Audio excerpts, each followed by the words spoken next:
I had it wouldn't stop on me when I was trying to get the camera going, so I had to set it back 7 seconds. So I know what's going to happen the first 7 seconds of this video, so I apologize. If you have, this is not a request, this is just getting back into some Mrballen stuff. If you have a request for anything, and I haven't done it yet, then request it again, because I might not have seen it. So this is top 3 photos with, I was looking down, my dog was there. I didn't just pause dramatically for no reason. Like that. So this is top 3 photos with disturbing backstories, part 20. I'm really hoping I haven't done this one, because I had a piece of notepad that said that this is what I needed to do next. So we'll find out the hard way. Today, I'm going to share with you 3 progressively more disturbing stories, and at the end of each of them, I will share the photo or photos that are famously associated with them. But before we get into today's stories, if you're a fan of the strange, dark, and mysterious delivered in story format, then you've come to the right channel, because that's all we do, and we upload 3 or 4 times every week. So if that's of interest to you, please offer to house sit for the like button, and while you're there, split all of their 2-ply toilet paper into 1-ply. Also, please subscribe to our channel and Sorry, should have done that earlier. Always should, never think of it. subscribe to our channel and turn on all notifications so you don't miss any of our weekly uploads. All right, let's get. This is Ram. In 1992, 41-year-old Marvin Heemeyer purchased a plot of land in the small town of Granby, Colorado. There, for the next decade, he would run a muffler shop. Then, in the early 2000s, a cement company approached him and asked if they could buy a portion of his land so they could build a plant. And at first, Marvin was not really interested in the idea, but the cement company was offering a lot of money. And so Marvin came around to the idea, and after a long negotiation, Marvin and this company were about to sign a contract when Granby's zoning commission informed the cement company they didn't need to buy Marvin's property in order to build this plant. They could actually build it right next to Marvin's property. The cement company was thrilled. Marvin was furious. Not only was he losing a ton of money with this deal falling through, but also he used to use that plot of land that sat next to his property as a cut through between his house and his muffler shop. Marvin immediately began petitioning the town to try to stop the construction of this plant, but he was repeatedly rejected. And within a year, the plant was built right next to Marvin's property. A couple of years later, on the afternoon of June 4th, 2004, Granby residents heard a very loud sound that almost sounded like thunder coming from somewhere in the town. And so they ran outside to see what it was. When they looked down the road, they saw it. It was a fully armored bulldozer coming right down the center of town. The sides, the top, the back, the front, the whole thing was completely encased in steel sheets. And in some parts, the steel was over a foot thick. Traveling at 4 miles an hour, its treads were enormous, and as it went over the road, it was taking huge bites out of the ground. There was no way to tell who was actually driving this bulldozer because there were no windows. And in fact, the person who was in there had welded themselves inside, and they had installed cameras on the outside so they could see where they were going. Terrified residents ran for cover. I remember hearing about this. And began calling 911. Over the next 2 hours, this homemade assault vehicle would go on a rampage, destroying 13 buildings, starting with the cement plant. After that, it turned around and went straight through the town hall, it turned and went through a bank, and then it went through the police station, and then the local newspaper, and then it also went through a local hardware store and the house of the former mayor. The police tried to box the bulldozer in using their biggest went through a lot of places, didn't it? Vehicles, but it just easily pushed them aside. SWAT team showed up and began engaging this vehicle with their largest caliber armor-piercing rounds, but none of them went through it. Finally, one of the treads on the bulldozer got stuck in a basement, and it kind of tilted the machine on its side, and it couldn't go anywhere. And then very shortly after that, the engine finally died. It would take authorities 7 hours to finally cut through the armor of this killdozer. And when they looked inside, they found that Marvin was the one driving it, and he had taken his own life. Marvin had spent the past year and a half building up this bulldozer specifically so he could seek revenge on the zoning committee as well as other town officials that he felt screwed him. Marvin was the only fatality, but before he died, he caused over $7 million in damages. Here are some real images of Marvin's killdozer. Damn. Terrible time for a commercial. Get that dog out of my face. Goddamn dog.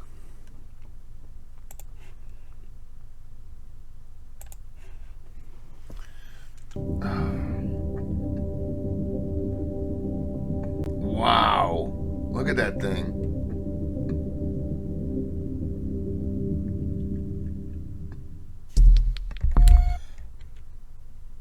It took them a year and a half to build it. Did I miss how thick the armor was? That's crazy.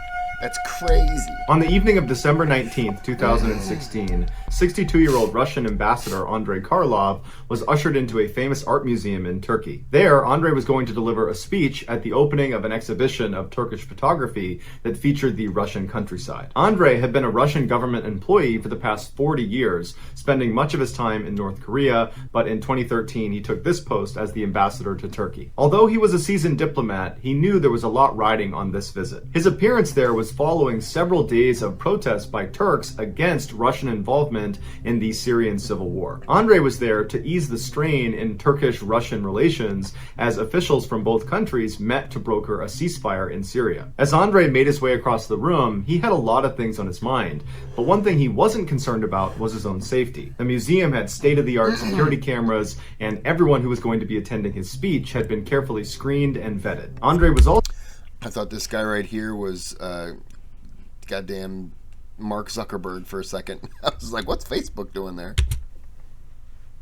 also protected by his own personal bodyguards that were these men in dark suits that fanned out around him as he stepped up to the microphone. The bodyguard who stood directly behind him was 22-year-old Mevlut Altuntaş. He was a Turkish native who for 2.5 years had served on an elite riot police unit, and over the past year, he had been asked 8 separate times to be on the personal security detail of the Turkish president. Andrei looked down at the podium at his notes, and then he looked up at the room that was They say he was 22 years old.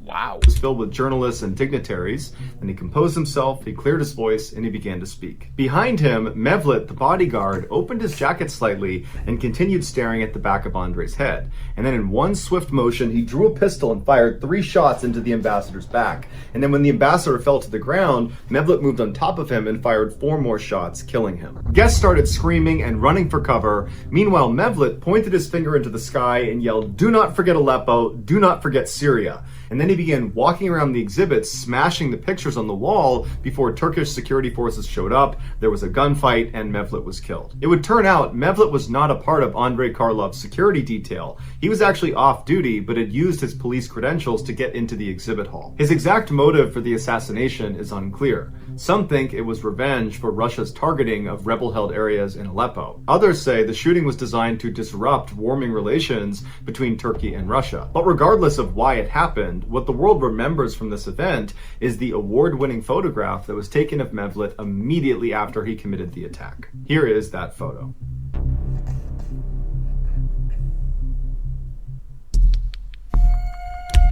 Did it say what happened to him?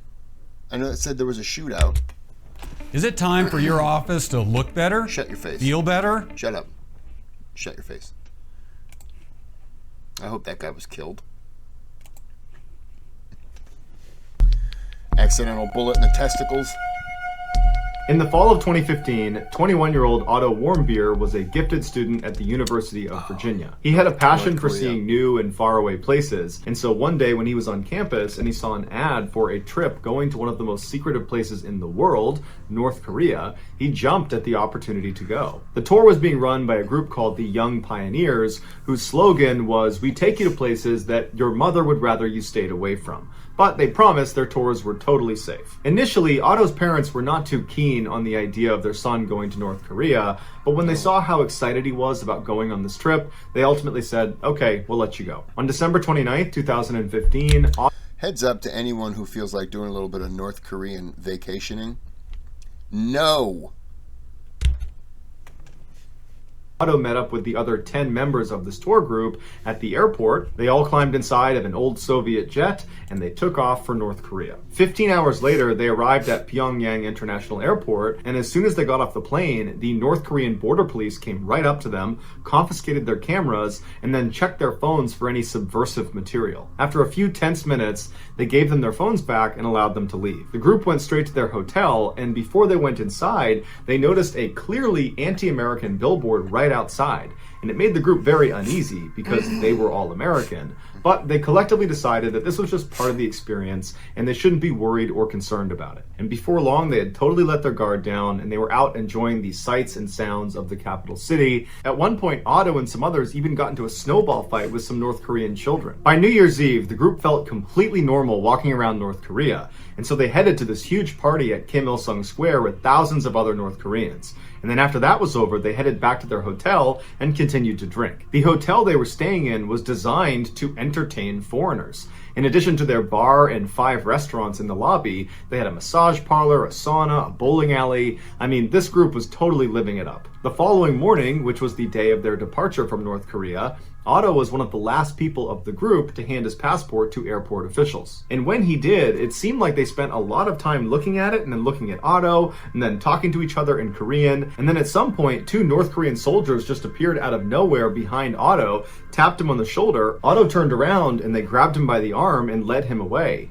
The others from the group that saw this happen would say Otto didn't put up any resistance and didn't look scared. He just walked with them. Later, North Korea would release grainy CCTV footage taken from inside the hotel where Otto and the group was staying that showed this unidentifiable figure walking into a restricted area, pulling a poster off of the wall. And the North Koreans were saying that figure was Otto. After taking Otto from the airport, North Korean officials said they found the poster that had been stolen in Otto's possession, and they accused him of a very serious crime in North Korea, which is damaging or stealing any item that has the picture or name of the North Korean leader on it. Otto was sent to jail and the rest of his group was told to leave. 2 months later, on February 29th, the North Korean government released a video that showed Otto walking into a North Korean courtroom. His head is down and his hands are cuffed. They walk him into the center of the room and sit him down in front of this long table, and he's looking out to the sea of reporters and courtroom officials, and he proceeds to confess to his crime. The way he describes what he did is so bizarre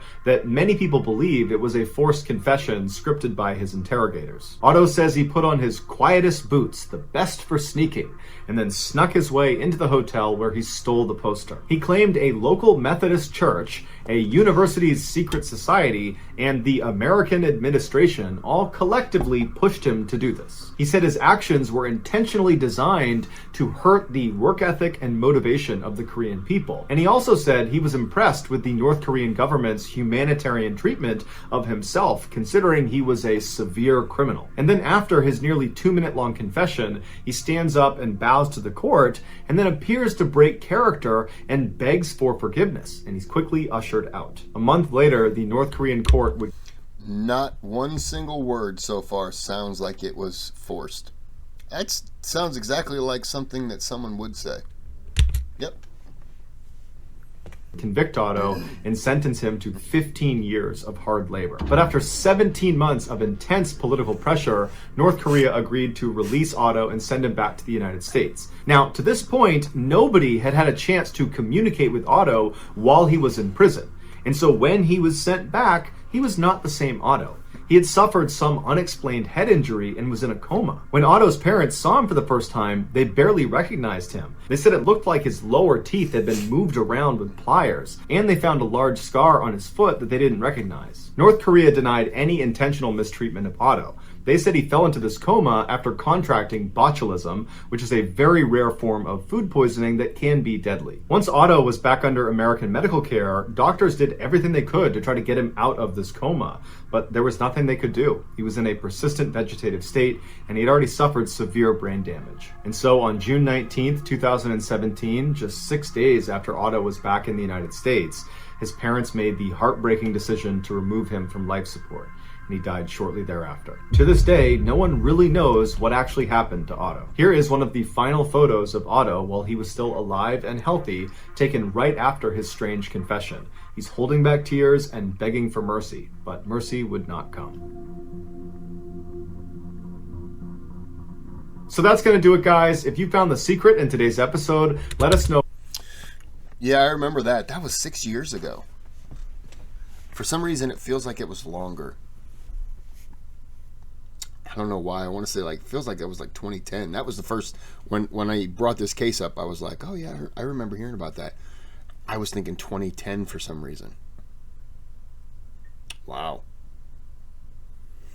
Well, I hope I haven't done this one before. Because if I have, well, then there are going to be 2 reactions to it, because it's done. It's in the books. That is a wrap. I hurt my finger right there. See it? You can't see it because it's all bandaged up, but I got some blood right there from it. So I pulled back a piece of pad, hit my knife, which I have a retractable blade. Retractable blade pops in and out, and it was out. And I hit the knife, and the knife turned and just went right into there, and it did not feel good. It feels fine now. Just I gotta put some Neurosporin in it and stuff. But none of this is important. This finger, this actually happened to me when I was a prisoner in North Korea, so I can relate to what's happening. So I'm gonna end this here. Like and subscribe. I'll mail you a set of man panties if you do. Mine, obviously, freshly worn. Hopefully won't have any stains on it on the back door. And have a good day, have a good night.